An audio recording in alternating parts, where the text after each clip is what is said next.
Hello, and welcome to Magic is Real, a podcast focused on the fascinating world of near-death experiences, spirit communication, and all things metaphysical and spiritual. The mission of this project is to share messages of hope and inspiration with others, and to spread the word that death is only an illusion. Thank you for being here with an open heart and mind. I wish you peace, light, and love always. Hi, Magic is Real family. And if you're new here, welcome to Magic is Real. Thank you so much for checking out the podcast. I'm Shannon Torrance. I'm not a celebrity, so my last name isn't that important, I suppose. But I just wanted to introduce myself to you. I am a psychic evidential medium, and I am a regular person. I'm a voice actor. I am a cat lover and an outdoor enthusiast, and a daughter and a sister.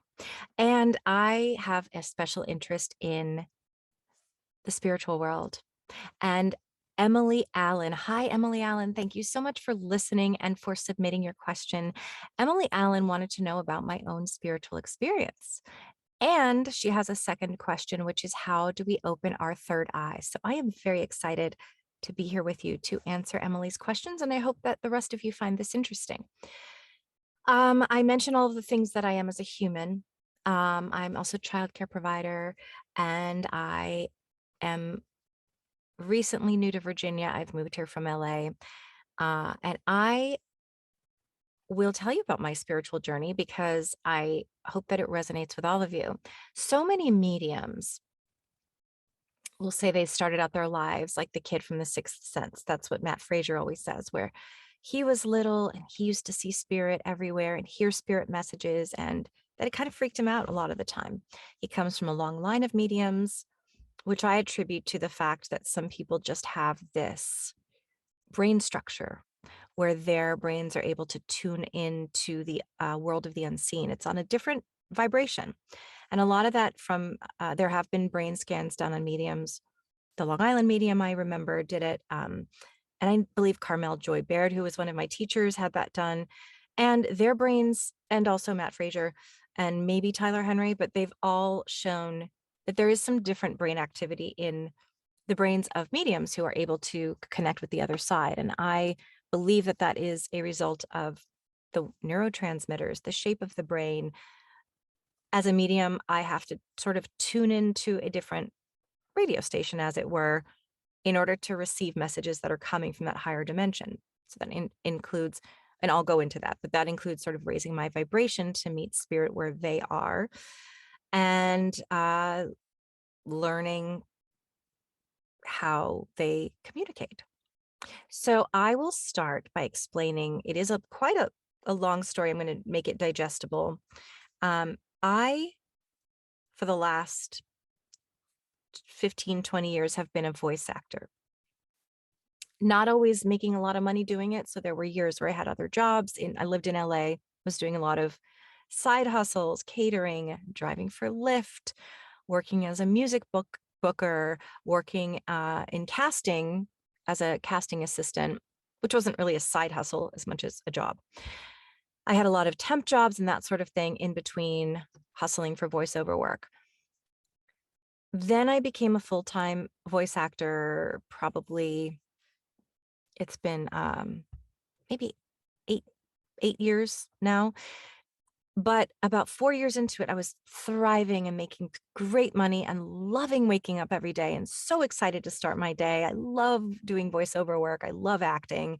I couldn't believe my luck. I'm like, wow, my whole life I've struggled financially, and I'm finally able to make an adult salary doing what I love. And then I developed a condition which went undiagnosed. I didn't know at the time, is called SIBO, small intestinal bacterial overgrowth. That happens from antibiotic use, food poisoning. So many different things can cause it, but it creates an overgrowth of bad bacteria or methane producing bacteria, which then starts to create a lot of digestive issues. So in my case, it manifested as severe gastritis. I lost 15 pounds. I'm already a small person. And I got really sick. But the first symptom of it was that one day I couldn't control my vocal cords. I was breathy. I was struggling to speak. I was struggling to breathe. My doctor sent me to the ER. They were like, everything looks fine to us. We don't know what's wrong. Turns out I was having laryngospasms because of methane fumes, which was then pushing acid up into my throat, into my sinuses. I was burning, no matter what, it could have been water. I was eating an alkaline diet and nothing, anything I put into my body. Later, it turns out sugar was the main culprit. Bacteria feeds on sugar. So the bacterial overgrowth was causing severe reflux, and I was being misdiagnosed and mistreated by being given PPIs, which are proton pump inhibitors that stops the stomach acid, and then that just feeds the bacteria even more. They're like, oh, there's no acid to kill us, so we'll just overpopulate even more. So I ended up with a vocal disorder called muscle tension dysphonia. You may hear it sometimes, not today so much, but a lot of times I'll get really breathy or I'll sound like this. And that's just when I'm having a flare up. Because of that, it caused muscle tension dysphonia, which is chronic muscle tension in the voicing muscles. It doesn't only happen to the voice, it can happen to the arms, the limbs. It happens, it becomes a stress response. And because of all the trauma of the reflux and the vocal cords spasming because they were being burned, I couldn't do voiceover. I was so incredibly devastated. That was my moneymaker. That was my passion in life. That's what I worked since my early 20s to do for a living. It had been a 20-year journey to really get to that place where I was working and doing it. It hurt to talk. It was painful. And I was in voice therapy. I spent all the money I had on trying to get well, every modality you could think of, but with so little understanding about what muscle tension dysphonia is and what this gut thing was. It was a long road. And somebody asked me, well, what would you want to do other than be a voice actor? Tearfully, I replied, nothing. Like, I don't want to do anything else. I'm an actor. That's what I've trained for. And I said, well, the only other thing I'd ever want to do is be a medium, but dead people aren't talking to me. What I didn't know is that dead people are always talking to us, and they're not really dead. But I thought that being a medium meant that you had to be chosen, like this was your gift, you were born with it. That's true in some cases. A lot of mediums, yes, that is, they came out of the womb, seeing dead people, hearing dead people, and that was just their calling in life. But I started to, my voice therapist, Alyssa Weinzimmer, I'm going to say her name because I want to recommend her if anyone has any vocal issues. She was a theater actor and a singer who lost her own voice. She's now gotten it back, but she became a voice coach. She teaches how to speak authentically, she's not a voice therapist, she's a voice coach. Anyway, her recommendation was, before we even get down to the technical stuff, we need to calm your nervous system. She's like, I want you to meditate. I want you to do yoga. I want you to read The Power of Now. So I had to just stop. I had to tell all my clients I'm not available anymore. And I was living off credit cards. And I started to deep dive into meditation and the spiritual world as a means to calm down my nervous system. I started to read books by mediums like John Holland. This is just something I don't even know how I got into. I just was really, I loved the Long Island Medium. I loved Tyler Henry. I would watch every Matt Fraser interview, reading I could possibly get my hands on. I just was so fascinated by it. I don't know why, except when I said to a medium friend of mine, he said, you're a medium. And he said, I said, well, but how do I know I am? And he said, well, why did you want to be a medium? I'm like, I don't know. He goes, because you're a medium. That's the answer. Why are you being drawn to this? Why are you so obsessed with this? It's John Holland's book and Suzanne Giesemann too. She's one of my favorite mediums. She's got a really interesting story. Both of them in their book said, I went to school. I learned to do this. Like, you can learn to do this too. I mean, John Holland, I think, was a more natural medium, but they talked about how we are all mediums. We just have to learn how to use that ability again, because when we're born and come into the world, we turn that ability off sometimes because society tells us it's fake. Society guides us to more material endeavors. And we learn math and science and all the things that are important in this world, but that get us farther away from our natural sixth sense abilities, that instinctual intuition. And that's why Native American people, for example, have such a spirituality as part of their culture, because they lived off the land for so long. They live a less technologically advanced, in a less technologically dominant, I should say, um, world and culture. So they're more in tune with themselves and spirit and animals and nature. And this is why you'll find so many Native Americans, this is just normal for them. They're not, it's not even like, it's like everyone just knows you can talk to spirit, because that's what they learned to do from birth. And so I realized, wait, I can learn this. So I started to take classes with people. Susan Schuler, one of my friends, who's also a phenomenal medium. If you ever want to get a really great reading from someone who can just, this woman is incredible. She's in LA, and she was one of my teachers. I studied with Medium Fleur, who is one of the best mediums in the world, in my opinion. I then was on Monica the Medium's list because I loved her show. She had a reality show. Her name's Monica Tenkate. And there was a reality show, which wasn't on like cable, but it was on some independent network. And it was 2 seasons, and I loved her. So I found out that she was teaching a 6-week intensive, and I signed up for that. I put everything on a credit card. I had no money coming in, but I was like, I'm just going to do this. And it wasn't even about, oh, I want to do this so I can make money. I just wanted to learn how to do it. So I began studying intensively, reading everything I could get my hands on, following people on Instagram, Jason Goldsworthy and Charlie Kelly. Thank you.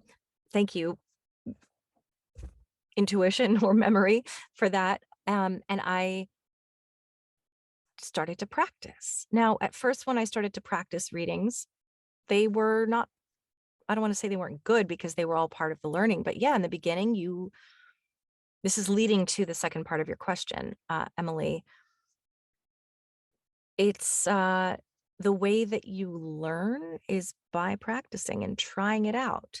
So at first, when you're reading people and you want people you don't know a lot about, even if it might be a casual friend or acquaintance, yeah, I was not connecting. I was guessing. I was thinking. I was intuiting, like, well, I feel like this person's, I mean, without intentionally doing it, there was always that, well, I don't know how to connect, so I'm just going to try. And by trying, you just start to say, what's coming to you? What do you see in your mind's eye? What do you sense? What do you feel? And yeah, in the beginning, I realized now, looking back, what I was doing was intuiting, and some of the stuff was right. And maybe there was a slight connection there. Well, there was, because when you intend to connect with spirit, you connect with spirit. But I didn't know how to receive the information. So a lot of it, I believe, was coming from my own head. But that's how you learn the feeling. So I would say, okay, I'm sensing you have a father in spirit. And they'd say, no. I'd go, okay. I'm sensing, a mother. And there's a feeling of, she really liked Christmas. And then the person says, yes, that's true. Okay, what did that feel like in my body? What did that feel like? As opposed to when it comes from my own thought. When I got that no, how did that feel? The no's are just as helpful as the yeses. When you get a no, you're like, okay, now that I think about it, that felt more like it was coming from the front of my brain. That felt more like it was coming from a place of logic.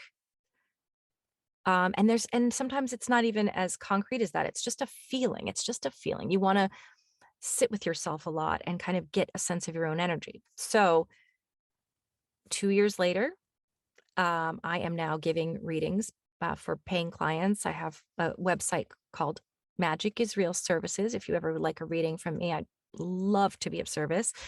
Now my readings are just flowing like water, because for every single week for 2 years, I did at least one reading through groups, practice groups online. There are evidential mediumship circles. There are practice groups. Now they may be back to doing some in person because of COVID. My whole experience was all via Zoom. And then I got into all these private Facebook groups because of that. And I'll actually be running some practice groups too, workshops, so, and which I'll keep you abreast of. And I also teach. So if ever you're interested in finding out more about studying with me, we can do one-on-ones. I'd love to do that as well to help you. So I'll dive deeper into this. But for now, to answer your question, Emily, about how do we open our own third eye, there's so many ways, and I would love to walk you through it. I'd love to teach you at some point, but for now, I would like to offer this. So one of the most important things that I do as often as I can, I don't want to say I do it every day, but I try, sitting in the power. What is sitting in the power? This is an exercise where you don't, it's a meditation, but it's not a meditation with the purpose of connecting with spirit. It's connecting with your own spirit. So at this point, you're not trying to read, you're not trying to receive information. You are literally just getting a sense of your own energy. There are plenty of guided meditation, sitting in the power meditations. Eventually, I will do one as well. I really need to, I've had some vocal problems, as I said, so I've sort of put off doing some meditation videos, but I really want to do that. And it's just because of my vocal strain that I haven't. So I can recommend highly, I love Tony Stockwell's. It's a 10-minute. I love Jason Goldsworthy's. He's a friend of mine and a teacher of mine, and he did an interview with me, which you can see here. He's one of the most lovely people. And there are quite a few. Martin Twycross, I love him too as a teacher. And so every day, put the phone down, put the TV off, go out in nature, practice just being. Sitting in the power allows you to get a sense of what your energy feels like, so that when you receive information from spirit, you can feel it coming in. And I will tell you, you've all heard me talk about spirit tingles. I'm getting them right now. That means spirit's with me. This only started when I began this work. I did not have spirit tingles before I started actively trying to communicate with spirit. Now I know when a spirit is with me because I feel it. It doesn't, now don't assume that if you don't feel tingles that you're not connecting with spirit.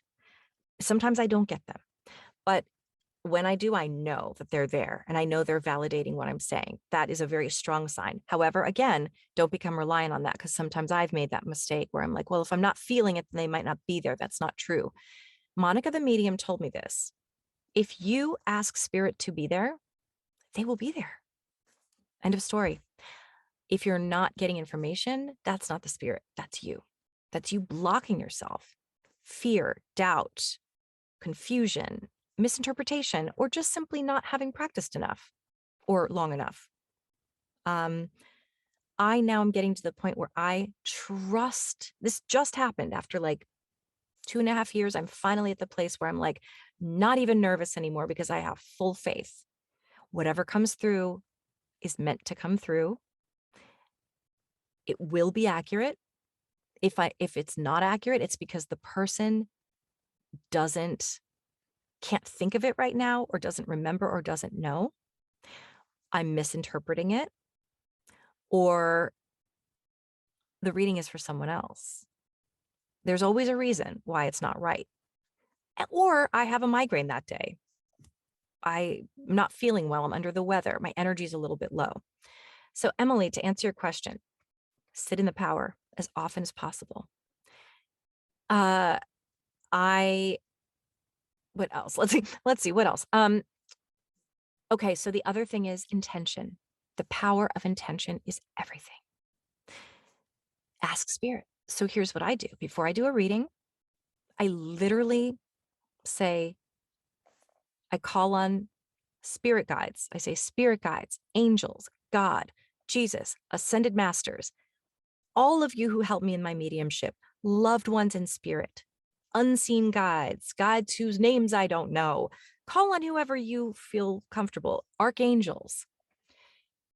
I was always someone who thought angels were hokey and corny, and I didn't believe in them. I've changed.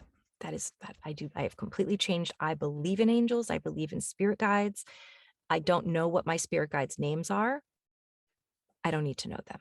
Some people feel very strong about it. I know that's my spirit guide. So far, I don't know. I just know I have them because when I call on them, I feel a rush of energy come in. And so when I do a mediumship reading, I say, you can word it however you want to, it's the intention that matters. I say, spirit guides, angels, loved ones in spirit of this person, Emily Allen. I say, I'm now ready to, I'm ready to work. Come into me strongly. Come in with message. See, I'm already feeling it because they're like, oh, really? Did you call? You rang? And I say, we're going to do a reading now. I'm ready to work. Please let me push my ego aside. Let me eliminate all of my own judgments, my own thoughts, my own fears, my own ego out of the way.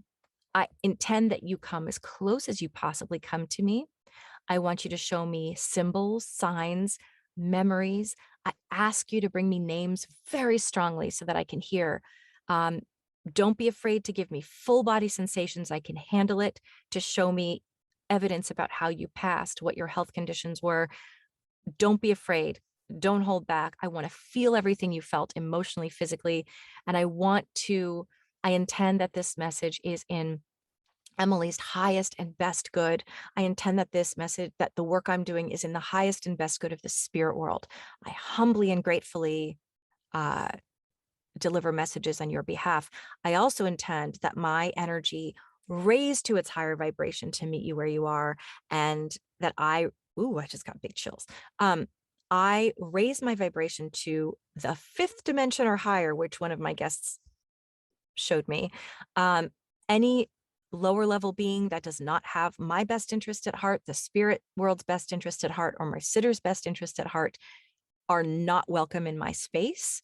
I only receive the most loving, light-filled, beautiful, kind souls that are here to help heal and inspire. Now, that's a long one, but it helps me get my energy up. You do not have to do any kind of a ritual at all. I do. I surround myself with beautiful crystals. I light candles. I rub essential oils between my hands. It's just for me. I then listen to a meditation called, it's on YouTube. It's called Awaken Your Third Eye Immediately, something like that. It's by Taos Winds, and you don't even need that. I just know when I hear that little bing sound in the beginning of the video, my spirits know I'm ready to work. And then I just go. I don't look at the person and go, they look like, I very consciously avoid searching for the information. Like, who died? I just go, I'm hearing like, I just allow. This is the hardest part. It's taken me until about now to just completely relax, let go, and not judge and not think, oh, what if I'm wrong? Sometimes I do that. The other day I kept hearing Peter, and I said to this woman, I didn't say it because I thought I was, for this reason, I thought that I was thinking Peter because the spirit reminded me of another soul called Peter because he had so many of the same characteristics. I'm like, I think I'm just thinking of that other guy. And then I said, can you just tell me what his name was? And she goes, Pete. I was like, I knew it, but I held back. Just don't hold back. Sometimes the information won't be right. That's okay. You'll figure that out. It'll, okay, maybe I just was wrong, but I just start to deliver what's coming into the back of my mind. And it's usually the quietest thing. It's not the thing that's the most in the forefront. It's like when you're talking to somebody and in the back of your mind, you have like images floating through, but normally we don't pay attention to them. We're trained by just life to just listen to the person and not consciously pay attention to the chatter in the back of our mind or the images. So what I've learned to do is fully be engaged with the person, listen, and also pay attention to what am I in the very back of my mind. Do you know how if I say to you, imagine an apple? Now, can you imagine it in your mind? Yes. How? Are you seeing it with your eyes? No.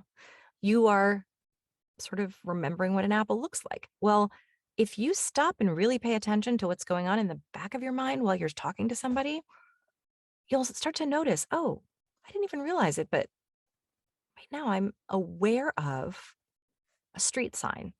I'm aware of this winding road and a mailbox. Now I see a mailbox. Instead of saying to my sitter, oh, I see a mailbox. Sometimes I'll start with that. Okay, I'm seeing a mailbox, but let me find out why. And then I ask the spirit, show me closer. And I zoom in on the mailbox. I'm like, okay, they're showing me the flag of the mailbox. Something about the mailbox being, there's a flag. Like, is it up or down? Like, what? And then I'll say to the person, is there something significant about the mailbox flag? Like, why am I being shown that? And so it's about not stopping at there's a mailbox. It's like, okay, spirit, show me closer. So one time I did a reading where I said, okay, I'm just seeing a car in a car park. That's very vague. So I said, all right, spirit, zoom me in. I go, okay, he's zooming me into the license plate. I said this to the sitter. There's something, I don't know what it says, but it's like a personalized license plate. He goes, his name was a nickname. And it was because he had bought a car that had a personalized license plate that came with the car. And it was a funny name and everybody made fun of it. And so that became his nickname. So don't just be like car in a car park. Look closer. Go, spirit, guide me to what do you want me to focus on? So these are just some sort of ways to receive messages from spirit. Opening your third eye, I think, is just about focusing on it. And I don't even necessarily mean like focusing on this particular point on your head, although apparently that really works, is in focus on that area of your mind. For me, it is getting away from, and I'm addicted to my phone as much as anyone. If you follow me on Instagram, you know I love to take pictures, I love to share, I love to create content to the point where I get embarrassed that it's too much. Like people are going to be annoyed with me because I'm just constantly posting things. But really getting away from that for just a little bit. I don't watch TV at all. Very rarely, like Bad Vegan from on Netflix just pulled me out of TV retirement because I wanted to watch it. But I do not watch TV. And it's not hard for me because I love sitting with spirit every night. I like to sit by myself, light candles, meditate. Because now when I meditate, it's like watching TV. So meditation, walking in nature, I do that all the time. I moved to Virginia for that reason because I love to be in the woods. I love to just go outside and wander around with nature. You'll also see if you follow me that I'm very interested in connecting with wildlife. So I will feed all the wildlife babies and try to get them to come and sit with me. I finally pet baby geese the other day without their parents attacking me. Um, I'm not recommending that. I'm just saying, like, I like to feed squirrels out of my lap. I like to really just be present with animals. I like to walk through the woods. I like to meditate and do yoga.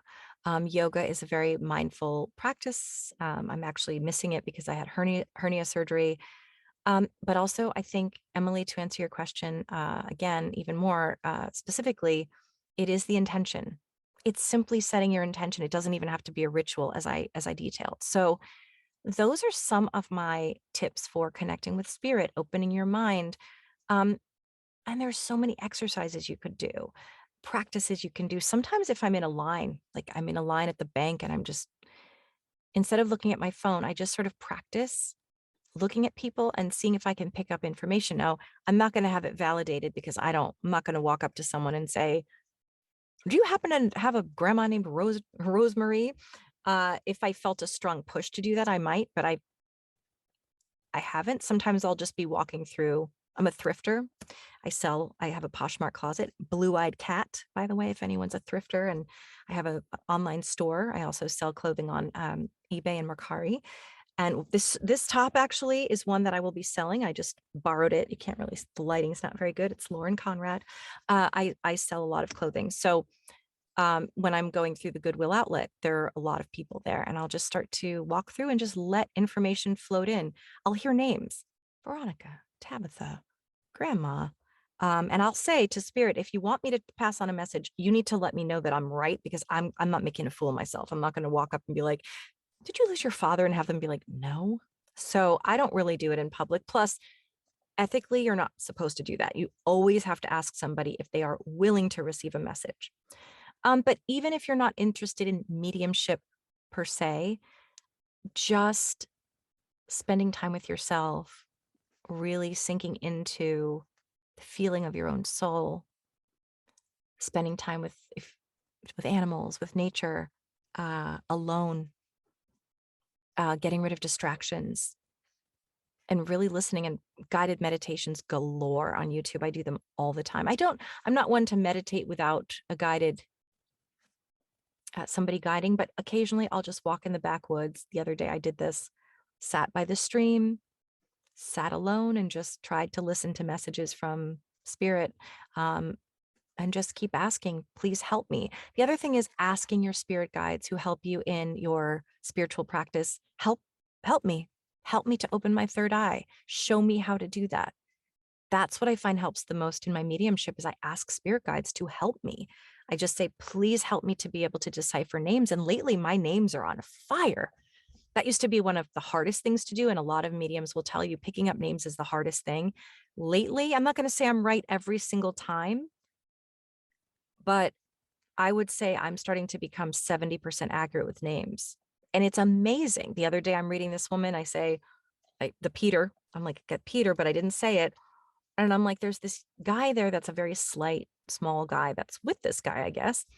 And she's like, I don't think it's that guy. I think it's someone related to him. And I was like, I hear John. And she's like, yep, it's John. That's who the guy is. So it's, I'm starting to just, I ask. And another medium friend of mine, Clayton, told me every week or whatever, say, this week, Spirit, I want to work on messages. Help me to decipher messages, which is, I think, the hardest thing about mediumship is figuring out what the spirit is there to say. It's kind of about piecing together all the information you have and saying, and recognizing that they don't waste energy on messages that aren't important. So if they show you, like the other day I read somebody and I said, I'm seeing this china, like this porcelain with this sort of like blue imprint on it. It almost looks like, I don't know, Danish or something. And I was like, okay, so why is the spirit showing me that? She said, because there's been this big drama in our family over this person's porcelain china that has been like this argument ever since they died. And we've been sort of fighting over who gets it or something like that. I may have, if that person is watching it, I may have told the story wrong, but they don't just show you that for no reason.